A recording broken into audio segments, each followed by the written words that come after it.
मैं देवों के देव महादेव के चरणों पर प्रणाम करती हूँ। मैं गौरी पार्वती मैया भवानी के चरणों पर प्रणाम करती हूँ। मैं कार्तिक गणेश दोनों भैया के चरणों पर प्रणाम करती हूँ। मैं सभी देवी दुर्गा के चरणों पर प्रणाम करती हूँ। जितने गुरु भाई बहन लोग उनको मैं प्रणाम करती हूँ और महादेव से ही दया मांगती हूँ कि हे महादेव आप सब पर दया कीजिए, आप पल पल दया कीजिए हे महादेव।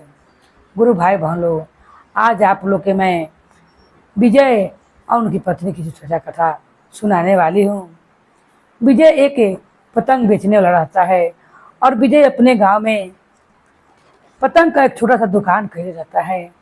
उससे उसका घर का खर्चा तो निकल नहीं पाता, मगर वो वही काम करता, पतंग बेचता और जो उससे पैसा निकलता अपने घर के लिए राशन पत्ता लिया था। इससे विजय की पत्नी बहुत परेशान रहती है और वो यही कहती कि आप ये बताइए ये कब तक ऐसे चलेगा और अब कब तक पतंग बेचकर उतना पैसा भी नहीं मिलता जिससे हम लोग के 2 टाइम का अच्छा से भोजन भी चल सके। आप ऐसा कीजिए कि आप कोई दूसरा काम खोजने के लिए जाइए और जाकर मेहनत मजदूरी कीजिए जिससे अच्छे से बाल बच्चा का पोषण हो सके। तब विजय कहता अपनी पत्नी से, मेरा फेर में क्या रहती हो, तुम बड़ा महादेव की पूजा करती हो, क्यों नहीं अपने महादेव से कहती हो को मेरे लिए कोई अच्छा काम ढूंढ दे। तब विजय की पत्नी कहती है, देखिए भगवान ने आपको 2 हाथ दिए हैं, 2 पैर दिए हैं, इतना सुंदर भगवान ने आपको तन दिया है, आपको शरीर में ऐसा क्या कमी है जो मैं आपको महादेव से कहूँ कि आपको ढेर सारा धन दे दें। अरे आपका हाथ सही सलामत है, आपका 2 पैर सही सलामत है, आप अपने से मेहनत कीजिए और मेहनत कर कर 2 पैसा कमाइए जिससे हम लोग का अच्छा सा प्रवस्ती चल सके।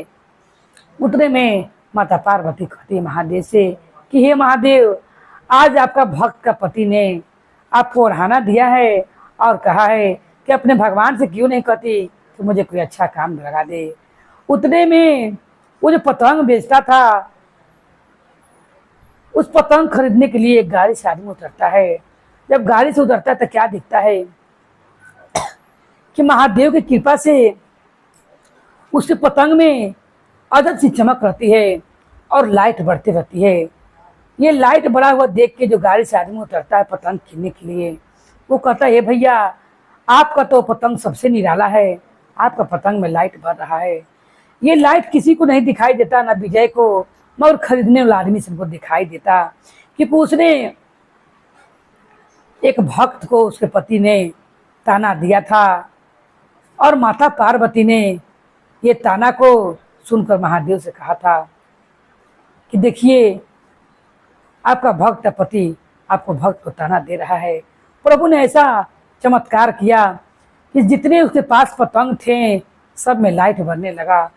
अब जितने किनने वाले आदमी थे दूसरा दुकान छोड़कर विजय की दुकान पर जितना सारा ढेर पतंग था सारा पतंग एक दिन में बिक जाता है और दुकान खाली हो जाता है। अब जो भी लेके जाए वो कहे पतंग कहाँ से लेकर आ रहे हो, अरे भैया इतना निराला पतंग तुमने कहाँ से किना है। तो वो दूसरे को बताते हैं, वो सोचे जो दुकान है मैंने उन्हीं के पास से किना है। तब वो विजय सोचता क्या तो गजब ही हो गया, मेरी दुकान से इतना पतंग बिक रहा है और पतंग भी नहीं है कि अब मैं बेचूं। गोहा कहा कहते हैं अरे भैया आपका पतंग में तो लाइट बढ़ रहा है, वो जब आकाश में उड़ेगा तो कितना लाइट करेगा, मुझे आपका पतंग बहुत निराला है, मुझे आओ पतंग दीजिए। तब विजय कहता है कि मेरे पास अब पतंग ही नहीं है। अब जैसे ही घर के अंदर जाता तो क्या देखता है कि जितना उसने पतंग बेचा है उससे ज़्यादा पतंग वहाँ पर रखा हुआ है। तब विजय अपनी पत्नी के पास आता है और कहता है कि क्या हो रहा है, मुझे कुछ समझ में नहीं आ रहा है। आज पतंग इतना बिका है अब फिर इतना पतंग आ गया खाली कहाँ से। जो भी ले जाते हैं सभी कहते हैं कि आपका पतंग में लाइट लगा हुआ है। मैंने तुम्हें ताना दिया था कि अपना भगवान से क्यों नहीं कहती हो कि मुझे कोई अच्छा काम दे दे। अब मैंने इतना कहा, अब तुम्हारा महादेव भगवान ने देखो वो तो मुझे पतंग के ही अंदर का क्या जल रहा है, मुझे तो कुछ दिखाई नहीं दे रहा है। तुम इतना पूजा पाठ करती हो को तुम्हें दिखाई दे रहा है कि मेरे पतंग में लाइट है, दुकान पर लंबी लाइन लग जाती है और अगल बगल के जो बेचने वाले आते हैं सब लोग सोचते हैं कि क्या हो रहा है।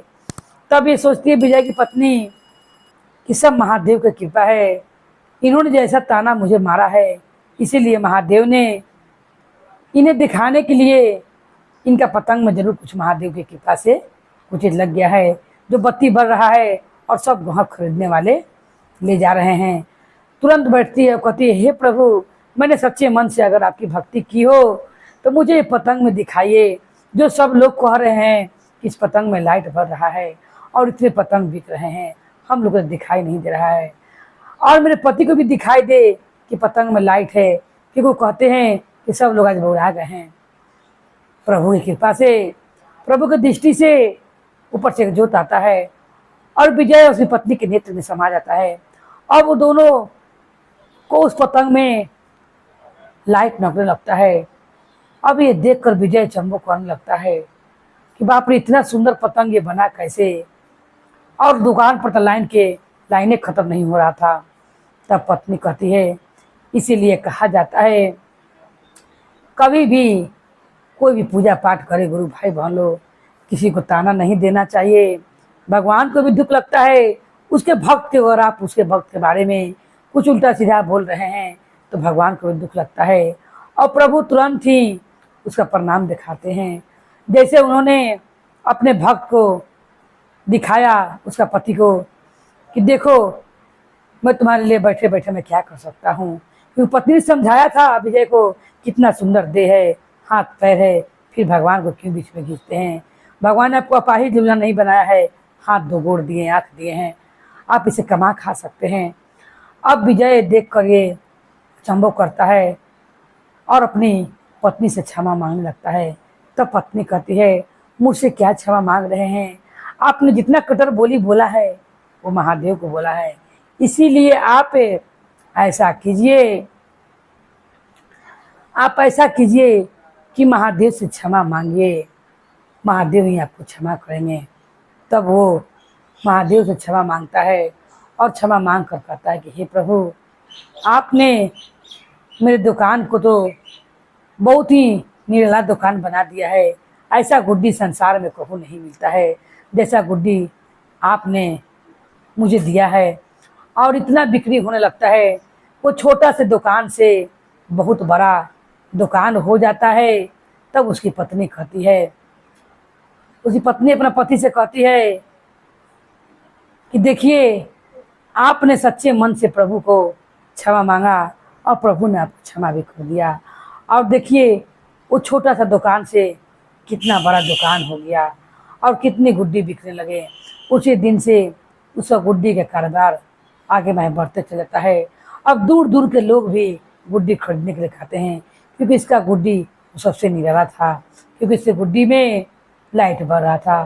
तो हे महादेव, जिस तरह हे माता पार्वती, जिस तरह आपने महादेव को ध्यान तुरकर उन्हें बताया उनके भक्त को क्या कोई बोल रहा है, हे माता रानी, अब सब दिन प्रभु को ऐसे याद दिलाते रहिए और अपने भक्त लोग पर ऐसे कृपा करते रहिए। जो भी रोजी रोजगार है सब भक्त को ऐसे बढ़ाते रहिए। बोलिए हर हर महादेव की जय, गौरी पार्वती मैया भवानी की जय, भैरव भैया की जय, हर हर महादेव की जय।